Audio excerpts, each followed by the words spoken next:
जेव्हा ते हरले तेव्हा त्याच्यानंतर त्यांनी अजित पवार गटात प्रवेश करण्याचा प्रयत्न करतायत, मात्र ते पक्ष त्यांना घेऊ इच्छित नाही. आता ते भाजपकडे गेले आहे. भाजपमध्ये प्रयत्न सुरू आहे कालपासून.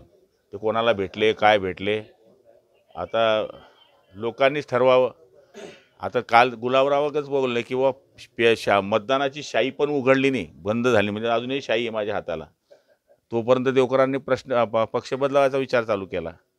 हे खालचा जो कार्यकर्ता आहे, जो रात्रंदिवस त्यांच्याकरता भानगडी करत होता, जो मतदानाकरता मागणी करत होता, त्यांना न विचारता लगेच पक्षांतर करताय. कार्यकर्त्यांची केवढी गडचेपी झाली असेल. मी पहिलेच सांगायचो, हा नकली गुलाबराव आहे, खरा असली गुलाबराव इकडे आहे.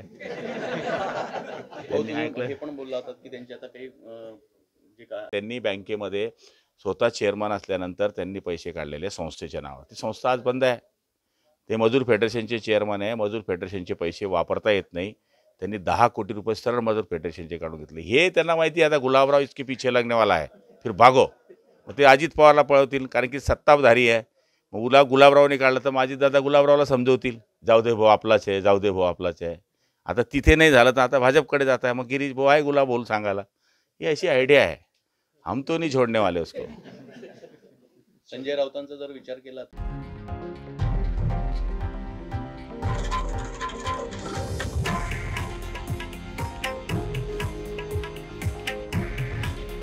हे आहे देशातील नंबर 1 न्यूज नेटवर्क आणि आपण पाहत आहात TV9 मराठी. काळजी तुमची, हित महाराष्ट्राचं.